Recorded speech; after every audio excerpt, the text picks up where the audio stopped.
Lieutenant Jung Kim wiped sweat from his brow as he pushed through the thick alien plants. The air on planet XB-427 was heavy and warm. His scanner beeped softly as it recorded data about this strange new world. 4 hours of sample collection should be enough, Jones said to himself. He had been sent alone to this part of the forest while his team explored other areas. The Terran Exploration Fleet had found this planet only 2 weeks ago. Captain Lee had ordered teams to learn as much as possible about it. June, with his background in biology, was the perfect choice for plant sampling. He stopped to examine a tall plant with 5 purple leaves. As he reached out to take a sample, the leaves curled away from his touch. "Interesting," he muttered, making a note in his digital log. Plant shows defensive response to contact. The forest around him glowed with soft blue and green light. Even in the middle of the day, the thick trees blocked much of the sunlight. Instead, the plants themselves provided light. Some pulsed slowly, while others stayed bright all the time. Small creatures scurried away as June walked. They looked like a mix between earth lizards and insects, with 6 legs and scaled bodies. None seemed dangerous, but June kept his hand near his weapon just in case. His radio crackled. "Base to all scouts. Check-in time. Report your status." June pressed the button on his collar. "Lieutenant Kim here. Section 14 exploration going well. No problems to report." "Good work, Lieutenant. Next check-in in 2 hours. Base out." June continued his work, moving deeper into the forest. The plants became stranger the further he went. Some were as tall as earth trees, but had no branches, only long ribbon-like structures that moved gently without any wind. He stopped to drink water from his pack. The planet's gravity was slightly stronger than Earth's, making him tire more quickly. As he rested, his scanner suddenly made a different sound, a high-pitched alert he hadn't heard before. June looked at the screen with surprise. The device had picked up an unknown signal. It wasn't from his team or ship. "That's impossible," he whispered. The planet was supposed to be uninhabited. No intelligent life had been detected during the initial scans, yet his device was clearly picking up a signal that couldn't be natural. Protocol was clear in these situations: return to base immediately and report the finding. The captain would then decide whether to investigate with a full team. June's finger hovered over his radio button. He should call this in right now. But curiosity pulled at him. The signal was only about half a mile away. He could quickly check it out and still make it back for the next check-in. Just a quick look, he decided, turning off his radio. If it was nothing, no one needed to know he had broken protocol. He followed the signal deeper into the forest. The plants here were even stranger. Some released small glowing spores that floated in the air like tiny stars. The ground became softer, almost spongy beneath his boots. The scanner's beeping grew faster as he got closer to the signal source. June moved more carefully now, scanning for any danger. His heart beat faster with excitement and a little fear. This could be the discovery of the century, or a deadly trap. Finally, he reached the edge of a clearing and crouched behind a large bulbous plant. The signal was coming from just beyond. June took a deep breath, checked his weapon, and slowly peered around the plant. What he saw made him freeze in shock.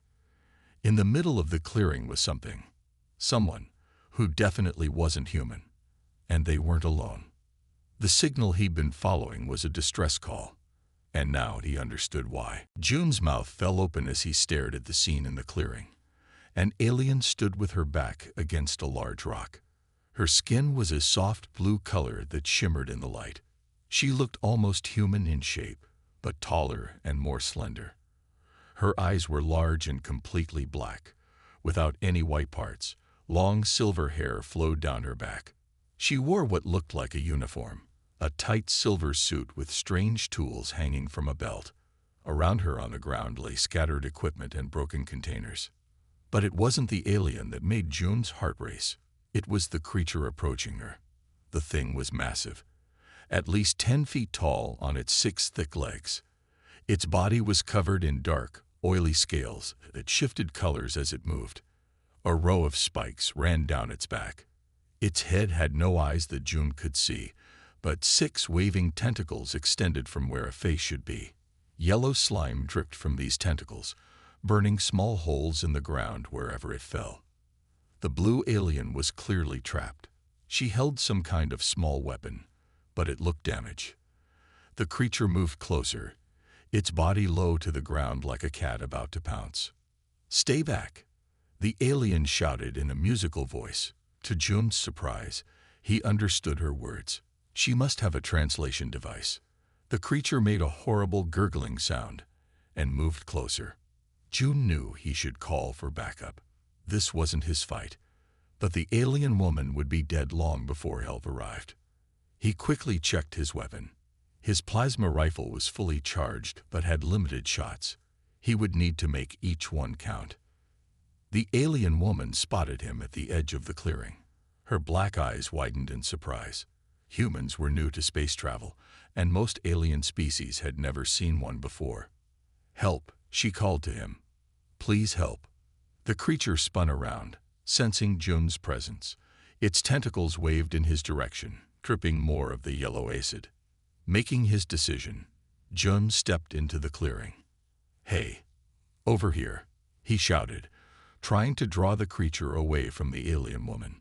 The monster turned fully toward him now. It rose up on its back legs, making it even taller. A slit opened in the center of its tentacles, revealing rows of jagged teeth. "It's attracted to movement and heat," the alien woman called to him. "Be careful of the acid. It will burn through your suit." June nodded, keeping his eyes on the creature. "What is this thing?" "A forest predator. My security drone was supposed to keep them away, but it malfunctioned." The creature took a step toward June. He raised his rifle but didn't fire yet. He needed a good shot at what might be a weak point. "I'm Neri, xenobiologist from Cerulia," the alien woman said quickly. "That thing's weak spot is under its belly." June took a slow step to the side. The creature followed his movement. Good. At least it was no longer focused on Neri. "I'm Lieutenant Jum Kim, Terran Exploration Fleet," he replied, continuing to move sideways, drawing the creature further from Neri. "Do these things hunt in groups?" "No, they're solitary, but they're incredibly strong and fast." As if to prove her point, the creature suddenly charged at June. Its speed was shocking. One moment it was 20 feet away, the next it was almost on top of him. June dived to the side, feeling the rush of air as the monster barely missed him. He rolled and came up on one knee, firing his plasma rifle. The blue energy bolt hit the creature's side, making it shriek in pain. But the wound sealed almost immediately. "Its healing ability is remarkable," Nari called out. "You need to hit the underside." The creature turned again, fixing its attention on June. Acid dripped from its tentacles, sizzling as it hit the ground. June knew he couldn't keep dodging forever. He needed a plan, and he needed it now. The alien woman's life depended on it. So did his own. June's mind raced as the creature prepared to charge again. He needed to hit its underside. But how? The monster was too fast and too dangerous to get close enough. He glanced around the clearing. There was a fallen tree trunk to his right. Several large rocks sat near where Nari stood. His training kicked in as a plan formed in his mind. "Nari," he called, "can you make it to those rocks on your left?" She looked where he pointed and nodded. "On my signal, run there. I need a distraction." The creature seemed confused by their voices, its tentacles waving in the air. June took advantage of this moment to edge closer to the fallen tree. "Now," he shouted. Neri darted toward the rocks. The creature's attention snapped to her movement. It turned, preparing to chase her. June seized his chance. He sprinted to the fallen tree and leaped onto it. As the creature lunged toward Nari, June jumped from the log directly onto the monster's back. The creature roared in fury, trying to shake him off. June held tight to the spikes along its back, careful to avoid the sharp edges. The ride was wild, like trying to stay on a bucking horse, but much more deadly. "Hold on," Neri shouted from behind her rock. Jun gritted his teeth as the creature spun and thrashed. His hands burned from gripping the spikes, but he didn't let go. He waited for his moment. When the creature reared up on its back legs, Jun pushed off from its back. He twisted in the air, pointing his plasma rifle at the pale, soft area of the monster's belly. He fired 3 rapid shots. Blue energy bolts struck the creature's underside. The monster let out a horrible scream that echoed through the forest. Jun hit the ground hard, rolling to break his fall. The creature staggered but didn't fall. Yellow acid poured from its wounds and from between its tentacles. It turned toward Jun, clearly in rage. "It's still coming," Neri called out in alarm. Jun scrambled to his feet, but pain shot through his left leg.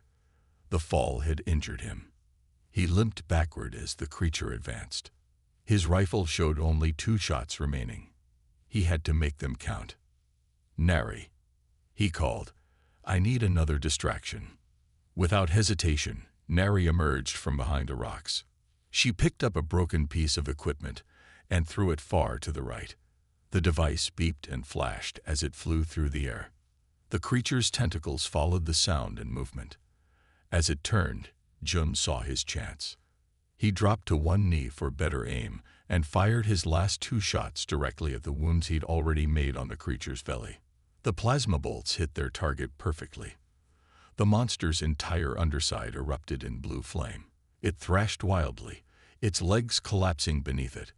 With a final terrible shriek, it fell to the ground. Its tentacles twitched a few more times, then went still. Jun remained in his firing position, watching carefully to make sure the creature was truly dead. Only when the monster hadn't moved for several seconds did he lower his weapon. Is it dead?" Neri asked, slowly approaching. Jun nodded, finally allowing himself to breathe normally. "I think so." Neri rushed to his side. "You're hurt," she said, pointing to his leg. A tear in his suit revealed a nasty gash beneath. "It's nothing serious," Jun said, though the pain was getting worse. "Let me help you," Neri insisted. She reached for a small device on her belt. "This is a medical tool. It will stop the bleeding and prevent infection." Jun hesitated, then nodded. He didn't know if human and cerulean biology were compatible, but his options were limited. As Neri tended to his wound, Jun looked at the dead creature.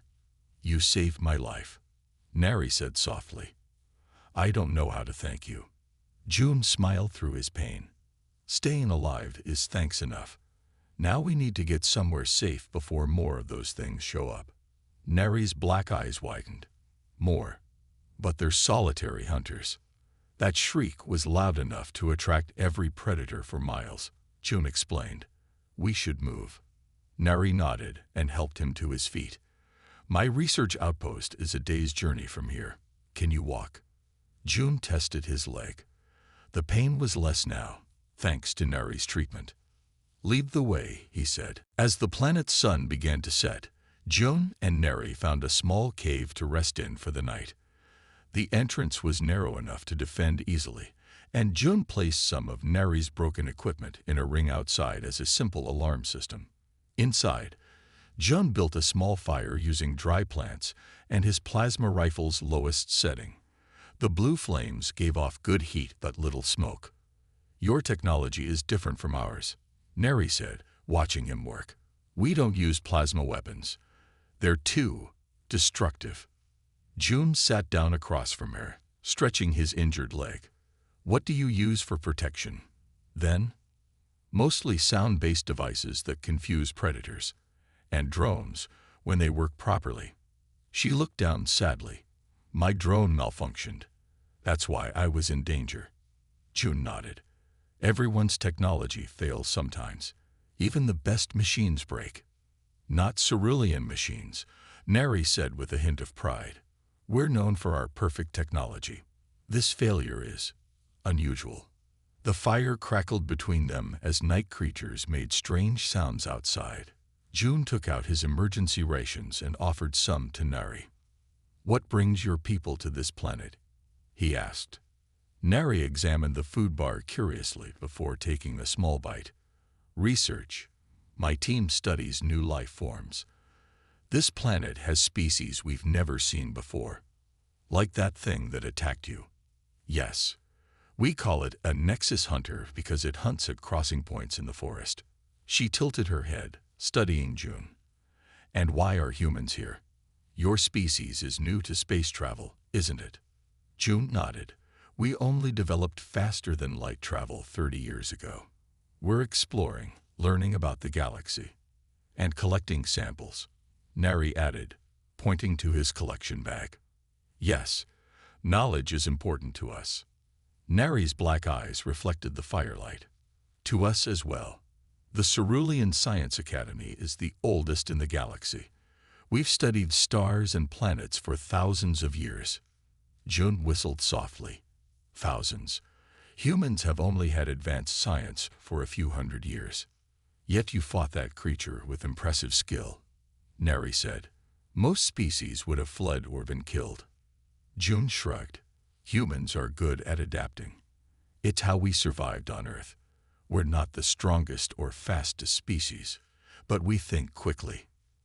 "That's rare," Nari said. "Most species excel at one thing. My people are known for intelligence and beauty, but we lack physical strength. The Dorvan are strong but slow-thinking. The Makari live long lives but reproduce rarely."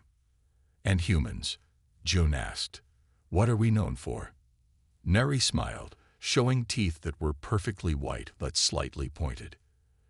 "You're too new for most of us to know, but stories are spreading. They say humans are unpredictable. Is that good or bad?" "Both, perhaps." Nari reached into a pouch at her belt and pulled out a small device. "This might help us talk better. It's a more advanced translator than the one in your suit." She placed it on the ground between them. Soft blue light spread out from it. "Tell me about Earth," she said. "What is it like?" June smiled, feeling more comfortable now. "Earth is beautiful. We have oceans, mountains, deserts, every kind of environment. Cities where millions of people live together. Wild places where no one lives at all. Do you miss it?" "Sometimes. But exploring new worlds is exciting." He looked at her. "What about your homeworld?" "Cerulia is." She paused, searching for words. "Perfect. Every city planned carefully. Every citizen with a purpose. The weather controlled, the oceans clean, the air pure." "Sounds nice," Jun said, though he wondered if such perfection would feel too controlled. "It is," Nari said, but her voice held something like longing. "That's why I became a xenobiologist, to see places that aren't perfect." They talked through the night, sharing stories of their worlds. June told her about Earth's animals, sports, and foods. Nari described cerulean art, music, and science. As they talked, the distance between their species seemed to shrink. They were different in many ways, but curiosity and courage were the same in any language. Morning came with strange purple light filtering through the trees.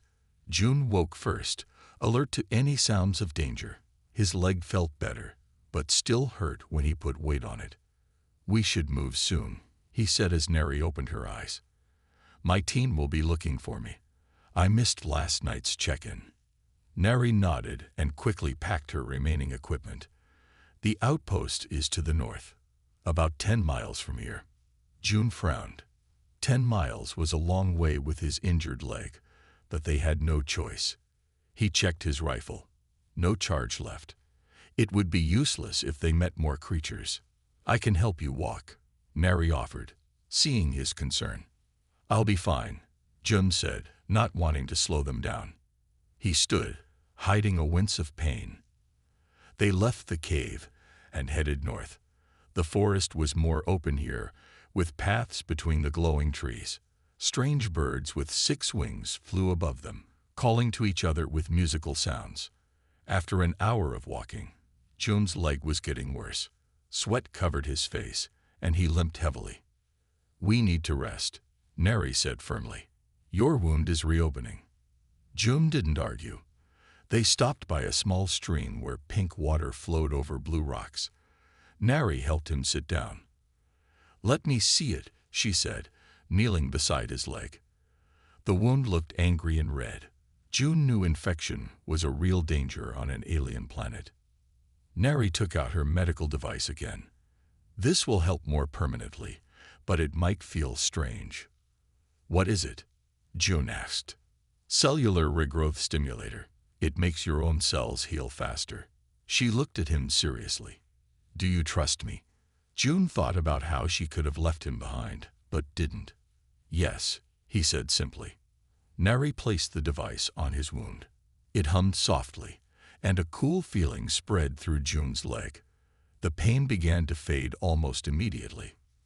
"Thank you," he said, surprised by how quickly it worked. Neri smiled.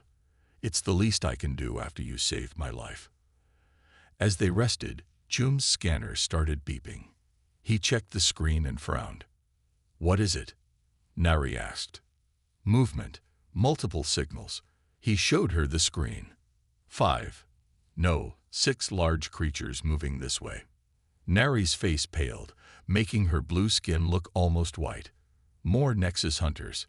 They must have heard the fight yesterday. "Can we outrun them?" "Not with your injury, even with treatment." Neri looked around frantically. "And there's nowhere to hide in this part of the forest." June checked his rifle again out of habit, though he knew it was empty. "We need a plan." "I might have something," Neri said, reaching into her pack. She pulled out a small silver sphere. "It's a light modifier. My people can naturally bend light, but we use these devices to enhance the ability." "What does it do?" "Creates illusions.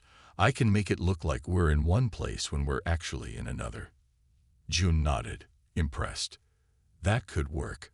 But the creatures probably hunt by smell too, not just sight. "You're right." Neri thought for a moment. "The stream. Water might mask our scent." "Good thinking." June stood up, testing his leg. The pain was much less now.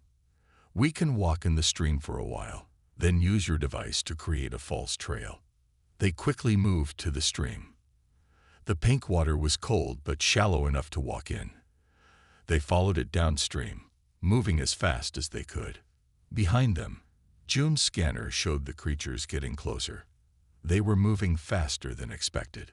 "They're gaining on us," he warned. Neri activated her silver sphere. It glowed brightly, then shot out a beam of light that created a perfect image of June and Neri continuing along the riverbank. "Let's go," she whispered, pointing to a different path leading up a rocky hill. As they climbed, June looked back.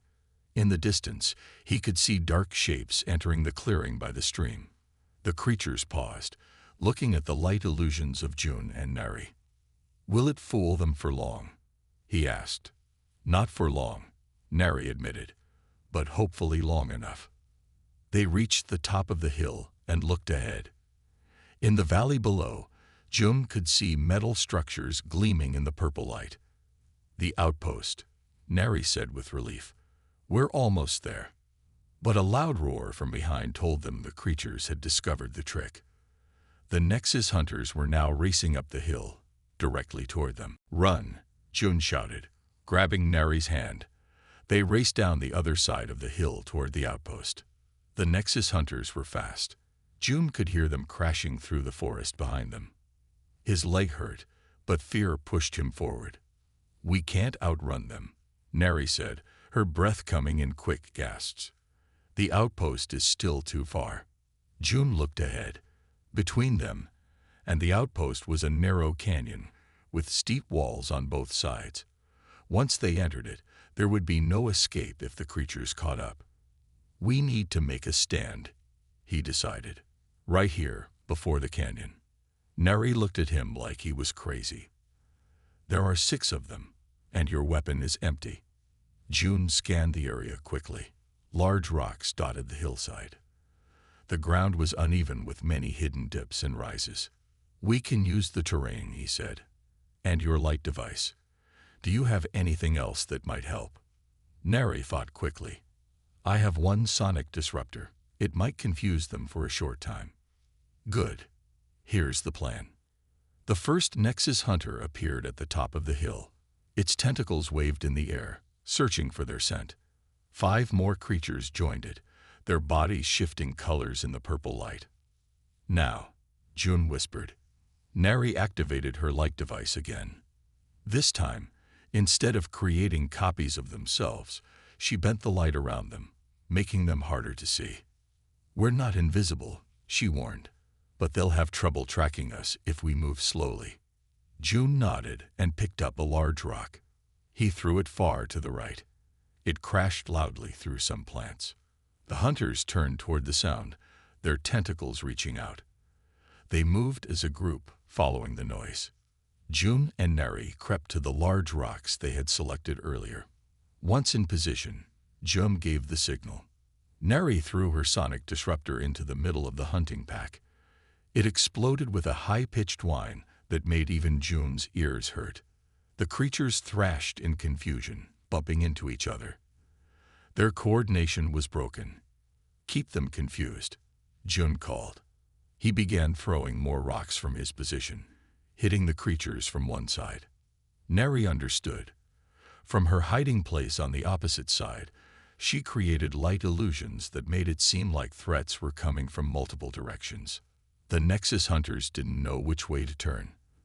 They lashed out randomly, sometimes hitting each other with their acidic tentacles. One creature, larger than the others, seemed to figure out what was happening. It turned directly toward June's hiding place and charged. "June!" Neri shouted in warning. He barely had time to move before the creature smashed into the rock where he had been. The rock shattered under the impact. June rolled away, but the hunter sensed him and followed. June backed up until he felt the edge of a deep pit behind him. He had seen it earlier during their planning. Now it was his only chance. The creature rushed forward, its tentacles reaching for him. At the last possible moment, June dropped flat to the ground. Unable to stop its charge, the hunter flew over him and plunged into the pit. Its scream echoed as it fell.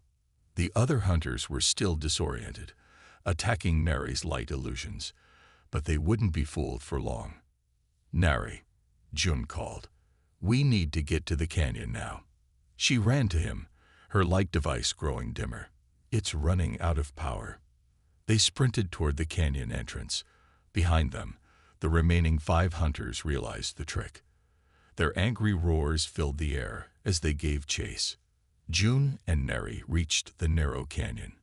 Its walls rose high on both sides, creating a natural corridor to the outpost, but it also trapped them on a single path. "Do you have any other tricks?" June asked as they ran. Neri shook her head. "The light device is almost dead. Nothing else will work against so many." June looked back. The hunters were entering the canyon, moving single file because of the narrow space. Their tentacles reached out hungrily. "Then we have one advantage," Jum said. "They can't surround us here." He stopped running and picked up a fallen branch. It wasn't much of a weapon, but it was all he had. "What are you doing?" Neri asked in alarm. "Making a stand," Jum said. "Keep going to the outpost. Get help." "I won't leave you," Neri protested. "You have to. It's the only way either of us survives." Before Neri could argue more, the first hunter rounded the corner. The first Nexus hunter charged toward June, its tentacles dripping with yellow acid. June raised his branch, ready to fight despite the poor odds. "June, duck!" Neri suddenly shouted. Without hesitation, June dropped to the ground. A bright blue beam shot over his head and hit the creature directly in its tentacles. The hunter froze in place, its body shaking uncontrollably. June looked back to see Neri holding a small silver device. Her hand trembled from the effort. "Neural disruptor," she explained quickly. "I forgot I had it. It was damaged yesterday, but it still has one shot." The frozen creature blocked the narrow path, stopping the other hunters from advancing immediately. They hissed and pushed against their paralyzed packmate. "It won't last long," Neri warned. "Maybe a minute. Then let's not waste it," Jun said, jumping to his feet. He grabbed Neri's hand, and they sprinted down the canyon. Behind them, they heard a crash as the paralyzed hunter collapsed, and the others climbed over it in pursuit. The canyon walls grew lower as they ran. Ahead, Jun could see the metal buildings of the outpost gleaming in the light. They were so close. "Help!" Neri shouted, her voice amplified by some device on her collar. "Emergency at the South Canyon." For a moment, nothing happened. Then alarms blared from the outpost. Bright lights switched on, illuminating the area. "Keep running," Jun urged as the hunters gained on them. The creatures were only 50 feet behind now. Suddenly, 3 silver drones rose from the outpost and raced toward them. Each drone was about the size of Jun's head, with multiple spinning discs around its core. "Defense drones," Nari cried with relief. The drones flew past Jun and Nari, heading straight for the pursuing hunters. Blue energy fields extended from the drones, creating a barrier between the humans and the creatures. The hunters slammed into the energy barrier, shrieking in frustration. Their tentacles couldn't penetrate the field. "The outpost gate is just ahead," Neri said, pointing to a metal door in a tall fence. They reached the gate as it slid open. 3 blue-skinned aliens like Neri stood inside, holding scientific equipment that had been modified into weapons. "Neri, you're alive," one of them called out. Then they noticed Jun, a human. "He saved my life," Neri explained as they rushed inside. The gate closed behind them with a solid thunk. The drones continued to hold the energy barrier as the hunters raged against it. From inside the fence, Jun could see just how large and fearsome the creatures really were. "I am Dr. Tai," said the oldest of the blue aliens, stepping forward.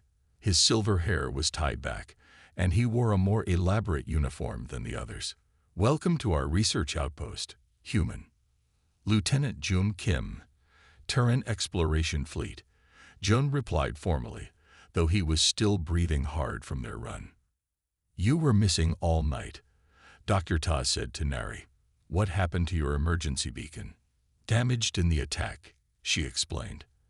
"If not for Jun, I would be dead." Dr. Tai studied Jun with large black eyes. "Then we owe you a great debt, Lieutenant. The Cerulean Science Academy values all its researchers." "I need to contact my ship," Jun said. "My team is probably searching for me." "Of course," Dr. Ta nodded. "Our communication array is at your disposal. But first, let our medical staff examine you. That leg injury needs proper treatment." Inside the main building, Jun stared in wonder. The outpost was larger than it appeared from outside, with advanced technology everywhere. Screens showed images from all around the forest. Maps displayed the movements of various creatures. In one corner, samples of plants glowed in special containers. A female cerulean in a white coat examined Jun's leg wound. "Neri's field treatment was good," she said, "but we'll make sure there's no infection." While being treated, Jun sent a message to his ship explaining his situation. Captain Lee replied immediately, relieved that Jun was safe. She would send a shuttle to the outpost coordinates the next morning. That evening, the Cerulean scientists hosted a small celebration in Jun's honor. They served strange but delicious food and asked countless questions about humans and Earth. "Your bravery has impressed us," Dr. Ta said, raising a glass of glowing blue liquid. "The Cerulean High Council will hear of this. A human who risked his life for one of our scientists. This could mark a new chapter in relations between our species." Jun smiled, but his eyes sought out Nari in the crowd. When he found her, she was already looking at him, a mysterious smile on her face. Morning came quickly on planet XB427. Jun stood outside the outpost, watching the purple sky lighten to pink. His leg felt much better after proper treatment. The cerulean medical technology was far more advanced than anything humans had. Soon, a shuttle from his ship would arrive to take him back. His adventure with Nari would end. The thought made him feel strangely sad. "June?" Nari's voice came from behind him. "May I speak with you before you leave?" He turned to see her standing there. She wore a clean uniform now, and her silver hair was neatly braided. In the morning light, her blue skin seemed to glow. "Of course," June said with a smile. "I was just thinking about everything that happened." "I need to show you something," Nari said. Her voice sounded serious. "Will you come with me?" Curious, June followed her to a small building separate from the main outpost. Inside was a single room with a table in the center. On the table sat a metal box. Nari closed the door behind them. "What I'm about to share is very important. Dr. Tai and the others agreed that you deserve this." "Deserve what?" June asked. "In cerulean culture, when someone saves your life, they are owed a debt that must be repaid," Nari explained. "We call it the life debt. It is one of our oldest and most sacred traditions." June shook his head. "You don't owe me anything. I did what anyone would do." "No," Nari said firmly. "You did what few would do. You risked your life for a stranger from another species. That is rare and precious." She opened the metal box. Inside was a small crystal device, glowing with soft blue light. "This contains medical knowledge," Nari explained. "Cures for diseases that humans still struggle with. Treatment methods hundreds of years ahead of your current medicine." June stared at the device in shock. "I can't take this. My people haven't earned such knowledge." "You earned it," Nari said simply. "This isn't just from me." The Cerulean High Council approved this gift after hearing Dr. Tai's report. They believe this will help build trust between our species. June carefully picked up the device. It felt warm in his hand, almost alive. "How does it work?" "It will connect to any standard human computer system. The instructions are included." Nari smiled. "Your scientists will understand." "Thank you," June said, his voice thick with emotion. "This will help so many people." "There's one more thing," Nari said. She reached into her pocket and pulled out a small crystal pendant on a silver chain. Unlike the medical device, this crystal was purple and seemed to pulse with inner light. "This is personal," she explained. "From me to you." "What is it?" June asked as she placed it in his hand. "It contains my biological signature," Nari said softly. "As long as you carry it, I will be able to find you, no matter how far apart we are. And you will be able to find me." June looked at the pendant with wonder. "Is this common among your people?" "No," Nari said, her black eyes meeting his. "It is very rare, given only to those we wish to see again." June carefully put the chain around his neck. The pendant rested against his chest, warm and comforting. "I will keep it safe," he promised. A beeping sound from outside interrupted them. June's shuttle had arrived. They walked together to the landing pad where the small ship waited. Captain Lee stood at the door, clearly eager to hear June's story. "Your actions have opened a door between our species," Nari said as they reached the shuttle. "The High Council has authorized more contact with humans. There will be official meetings soon." "Will you be there?" June asked. Nari touched the pendant around his neck. "I will find you, Jum Kim. This is not goodbye." "Then I'll say see you soon instead," Jun replied with a smile. Before he could board the shuttle, Nari surprised him by pressing her hand to his chest, right over his heart. It was a cerulean farewell between close friends, or something more. As the shuttle lifted off, Jun watched Nari grow smaller below. The pendant warmed against his skin, and he knew with certainty that their paths would cross again. This adventure was ending, but a greater one was just beginning. Not just for him and Nari, but for humans and ceruleans everywhere.